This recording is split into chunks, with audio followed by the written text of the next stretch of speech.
आज का वीडियो जो है यहाँ पे वो डेडिकेटेड होने वाला है to the CUET PG LLM versus CLAT PG LLM examination. सबसे पहले दोस्तों बात करेंगे क्लैट PG एग्जाम की। तो कंडक्टिंग अथॉरिटी कौन है जो कंडक्ट करा रही है एग्जामिनेशन को, एग्जाम पैटर्न की बात करेंगे। सबसे पहले दोस्तों ध्यान रखिएगा। हाय गाइस, स्वागत है आप सभी लोगों का PW क्लैट PG चैनल पे। क्या हाल चाल है आप लोगों के? आई होप आप सब बढ़िया होंगे, पढ़ाई भी बढ़िया चल रही होगी। एग्जाम में आप थोड़ा ही वक्त जो है वो बचा है। आज का वीडियो जो है यहाँ पे वो डेडिकेटेड होने वाला है to the CUET PG LLM versus CLAT PG LLM examination. इसके कंपैरिजन, एग्जाम पैटर्न और सारे ही इश्यूज और कंफ्यूजन्स को यहाँ पे हम क्लियर करेंगे, क्योंकि सबसे ज़्यादा जो कंसर्न्स होते हैं, जो कंफ्यूजन्स होते हैं कैंडिडेट्स को, वो इन दोनों एग्जाम्स को लेके काफ़ी ज़्यादा होते हैं। चलिए शुरू करते हैं। आई होप मेरा ऑडियो वीडियो आप सभी लोगों को क्लियरली आ रहा होगा। दोस्तों क्लैट PG एग्जाम की जब हम बात करते हैं तो इस एग्जाम को क्रैक जब आप करते हैं तो भारत के टॉप मोस्ट NLUs यानी कि नेशनल लॉ यूनिवर्सिटीज में आपको एडमिशन मिलता है। ये most popular LLM entrance exam है। जब हम बात करते हैं CUET PG LLM की, तो यहाँ पे आपको भारत के अंदर जो सेंट्रल यूनिवर्सिटीज हैं और अदर पार्टिसिपेटिंग यूनिवर्सिटीज, वहां पे आपको एडमिशन मिलने का ऑप्शन मिलता है। इसमें ऑप्शंस होते हैं जैसे आपका BHU है, दिल्ली यूनिवर्सिटी है, अदर इंस्टीट्यूशंस जो कि यूनिवर्सिटी जो भी पार्टिसिपेट कर रही है उनके ऊपर डिपेंड कर रहा होता है।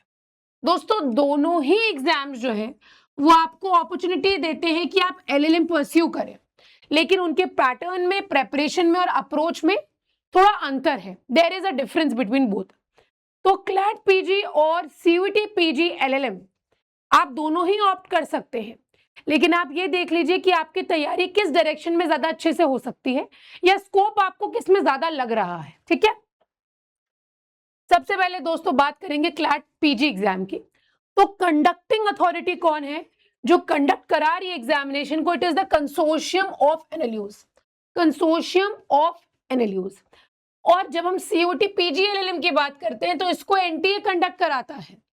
इसको जो नेशनल टेस्टिंग एजेंसी है वो इसको कंडक्ट कराती है। क्लैट PG के थ्रू आपको NLUs में एडमिशन मिलता है। PSUs भी क्लैट PG के स्कोर को कंसिडर करते हैं। वहीं जब सेंट्रल यूनिवर्सिटीज या पार्टिसिपेटिंग यूनिवर्सिटीज की बात करी जाए, तो अगर आपको स्पेसिफिकली BHU में एडमिशन चाहिए तो आप CUET के थ्रू पाएंगे उसको। Are you getting my point? CLAT PG का स्कोर NLUs में कहीं ना कहीं कंसिडर करा जाता है। ठीक है, क्लैट PG ऑफलाइन होता है, यानी कि आपको MR शीट दी जाएगी, आपको उसको फिल करना होगा, आपको एक क्वेश्चन पेपर बुकलेट दिया जाएगा, उसमें आपको उसमें से देख के आपको मार्क करना होगा आंसर। लेकिन जब हम बात करते हैं कंप्यूटर बेस्ड टेस्ट की, तो पूरा एग्जामिनेशन कंडक्ट होता है ऑन द डेस्कटॉप। कंप्यूटर पे एग्जाम आपका कंडक्ट करा जाएगा। ठीक है, क्लैट जो है दोस्तों वो ऑफलाइन एग्जाम है। ठीक है, आगे आइए, एग्जाम पैटर्न की बात करेंगे। सबसे पहले दोस्तों ध्यान रखिएगा, क्लैट PG की ऑफलाइन होता है पेन पेपर फॉर्मेट में। 2 घंटे का समय होता है, 120 क्वेश्चंस होते हैं, 120 मिनट्स होते हैं आपके पास। टोटल मार्क्स 120 आपको यहाँ पे दिए जाते हैं।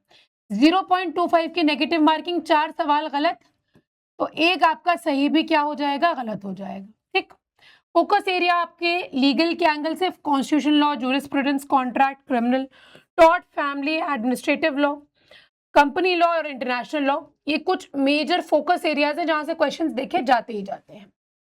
जब हम बात करते हैं CUET की, तो ये कंप्यूटर बेस्ड टेस्ट होता है, यानी कि CBT कहा जाता है इसको। क्वेश्चंस यहाँ पे भी MCQ होते हैं। ड्यूरेशन और क्वेश्चन स्ट्रक्चर जो है वो NTA की गाइडलाइंस के थ्रू फॉलो किया जाता है CUET के अंदर। सब्जेक्ट पेपर जो है वो सिलेक्टेड लॉ पेपर के ऊपर बेस्ड होता है। फोकस एरिया जो है लॉ पेपर पे है, लेकिन फोकस देखिए लीगल कॉन्सेप्ट्स पे होता है। कॉन्सेप्चुअल क्लैरिटी की मांग होती है यहाँ पे। कोर लॉ सब्जेक्ट्स यानी कि जो मेजर लॉज होते हैं, कॉन्स्टी, criminal law, contract law, general legal knowledge भी पूछी जाती है आपसे। जैसा पेपर का स्ट्रक्चर है, जैसे कि CLK पूछा जा रहा है, रिसेंट ट्रेंड है कि CLK पूछा जाता है आपसे। कुछ भी रिसेंट अपडेट है, कोई भी बिल, कोई भी एक्ट, कोई भी अपॉइंटमेंट अगर होता है, कोई भी फॉर एग्जाम्पल लॉ मिनिस्टर कोई किताब निकालते हैं, तो वो अपने आप इंपॉर्टेंट हो जाता है। तो लीगल एंगल जहां पे भी है वो आपके लिए ऑटोमेटिकली क्या हो जाएगा, इंपॉर्टेंट हो जाएगा। ठीक है, ध्यान रखिएगा। लीगल एंगल क्लैट एलएलएम के लिए भी इंपॉर्टेंट है। थोड़ी यूनिवर्सिटीज की बात कर ली जाए, जब हम क्लैट पीजी एग्जाम की बात करते हैं तो आपका national law school of India हो गया, top legal research environment, strong academic reputation, NALSAR हो गया, ठीक है, नालसार हो गया, ये हो गया एनएलएसआईयू बैंगलोर, नालसार हैदराबाद हो गया, ठीक है। Then West Bengal National University of Juridical Sciences हो गया, फिर जोधपुर का एनएलयू, जीएनएलयू गुजरात, देन आपका university of Delhi faculty of law में आपको एलएलएम करने का मौका मिलता है थ्रू सीयूईटी पीजी एलएलएम। फिर उसके बाद बीएचयू बनारस हिंदू यूनिवर्सिटी, ये भी एक सेंट्रल यूनिवर्सिटी है। एएमयू की faculty of law central university है। Then Jamia Millia Islamia faculty of law, ठीक है, यहाँ पे भी कहीं ना कहीं कंसिडर करा जाता है। फिर उसके बाद Allahabad university of Allahabad faculty of law, तो स्कोर आपका कंसिडर किया जा सकता है। एक चीज ध्यान रखिएगा, दूसरी इंपॉर्टेंट चीज मैं बताना चाहूंगी, आपको जो टॉप मोस्ट एनएलयूज मिलते हैं, टॉप मोस्ट एनएलयूज में जाने के बाद आपको जो एक्सपोजर मिलेगा, जैसे आपका ऑन डिमांड मतलब ऑन कैंपस आके आपको बड़ी बड़ी फर्म्स जो है वहीं पे हायर कर सकती हैं।